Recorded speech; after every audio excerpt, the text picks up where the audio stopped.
Buckley's Entertainment Centre is Geelong's exciting place to go. The bistro is a great place to have a meal with friends. Look for new specials on the menu and relax in the friendly atmosphere. You can choose from 2 large alfresco areas. Friday and Saturday nights, there's live music in the lounge. The function room seats up to 300 with a package to suit your needs. There's always something happening at Buckley's. For great food, great service, great value. Where else? Buckley's in Geelong. Good morning and welcome again to the GDFL Footy Show, coming to you from the House of Entertainment, Buckley's in Geelong, on a beautiful Saturday morning. Great to have you all with us once again. A magnificent round of matches last weekend with the East Geelong Eagles playing Winchelsea Blues out under lights in the magnificent new setup out there at Winchelsea on a Friday night. It was sensational indeed.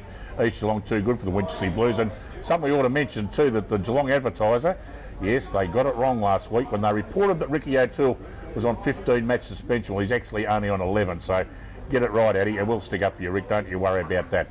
Aniki Roos, absolutely too good for the Inverleigh Hawks, but Reece Millard in a losing side, kicking 5 goals for the Hawks, a great effort indeed. Werribee Centrals, much too good for the Tommy Tigers. Yes, the Tommy Tigers must be a bit of a cloud there, what's going on. And a fellow by Werribee Centrals, I haven't introduced Grubby yet, but if I get it wrong, I'm going to get a caning. Tyrone Monty Bruno. Hello. Thank you. 8 goals. The North Geelong Magpies in the 94.7 match of the day out of the Keith Barclay Oval absolutely belted the Belmont Lions, which doesn't make our floor manager too happy of it at all. Paul Briggy kicking 10 goals, a magnificent effort there. And the Pop Top, the Caravan, Chris Canavan kicking 6 goals in a losing side. A bit of a shootout out there. The Belpost Hill Panthers, absolutely sensational at the moment, defending their premiership from last year, looking for their 4th in a row. Much too good for a disappointing Bannockburn. Shane Tobin for the Belpost Hill Panthers, best on the ground. And the Cry Devils put into Geelong West, big start to the season with a win against the Cheetahs. Hello, I'm Dick Philpott, and once again I have assembled some of the biggest names and brains in country football to eradicate, adjudicate, communicate, and definitely not procrastinate, and definitely not forget to introduce them this week. First of all, the little insect himself from the Werribee Centrals Footy Club, Grubby Cations. G'day, mate. Yeah, g'day, mate. How you going? It's a lovely morning. I think you got the surname pretty good, Montebruno, but I think it's Tyrone. They've left the E off, mate. Oh, okay, fair enough. But other than that, no, I'm going good. I'll get my script writer to amend that. And I saw you at the half-time festivities at North Geelong last week. I thought Dale Smith was good, but you were absolutely out of control. Well, I hadn't had any brekkie, actually, and I was a little bit hungry, but I tell you what, if I had as much food as you end up having beer on Saturday, I've done all right, because they tell me you couldn't even speak properly. That's all right. I like that without any beer, so don't worry about that with me tea there. And, of course, the man who needs absolutely no introduction, he is the #1 commentator in country football. Legend, his new name, Legend, folks, by the way. It'll be absolutely, you'll see that later on. But he is Eric Nicholls. G'day, mate. Good morning, Dick, and if you thought he did pretty well at North, you should have seen him at Winchelsea. We'll give it a nice... So you had plenty to eat the night before, and you give it another thumping at North Geelong again. Yeah, I was a budget out there. Yeah, I was hungry, wasn't I? God, strike me. So you went to Carol's Cakes. Oh, beautiful, beautiful. I'll tell you what, both spreads, North Geelong and Winchelsea, they were absolutely magnificent. Absolutely magnificent. You are a suck for hitting him. And, of course, after the big game out at Keith Barclay Oval on Saturday, Eric Nicholls caught up. Did it catch up with him? Was it Eric? Eric did, thank you very much. Eric Nicholls caught up with the coach of the North Geelong Magpies, Darren Doggy Ryan. Here at Keith Barclay Oval, we've just seen a magnificent performance by the North Geelong side. I have with me Darren Doggy Ryan, the coach. Doggy, fantastic performance. Were you as coach happy? Yeah, I was really happy, to be honest with you, mate. Probably obviously really disappointed with our third quarter efforts. I thought, that when they challenged us, we probably stood off a bit. But to their credit, the young boys stood up in the fourth quarter and come home, relatively pretty strong. So with a really good first half, I guess we'll become a little bit tired. We ran really hard, but probably third quarter really let ourselves down for the day. We're interested to watch you on the bench. You weren't far from our broadcast position. Right till the very last siren, you were sending messages out. You were really pressuring the players to play to what will be a fairly new team pattern.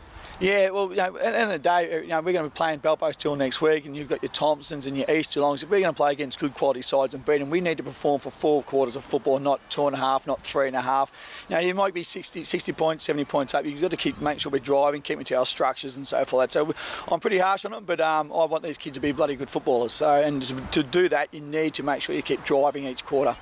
Can you see now that the start of coming to fruition, the development of your younger players that you've persevered with last year, they're now blossoming into really good senior players? Oh, this club's got some really good cracking kids. You know, like Blake Miller, he stands up and plays centre half forward. He's still eligible under 18s this year.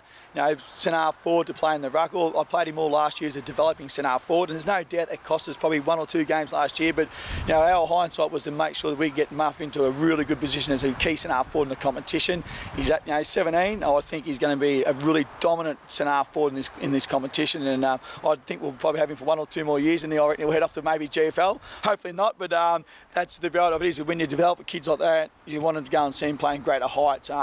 Blake Podner, young kid, just sat forward a fair bit today. He's got a bucket load of talent. He's got a bit to work on his endurance and so forth. But he's just a cracking kid. He really loves to learn the game, so which makes your job obviously pleasurable and easy, but he's a cracking kid, and yeah, we've got some really good kids here, mate. To have a focal point like Paul Briggy, who midway through the last quarter has kicked 10, got a ball near the boundary, could have, as a selfish full forward, tried to kick another, picked out, I think it was Miller at centre half forward. Fantastic team play, must please you.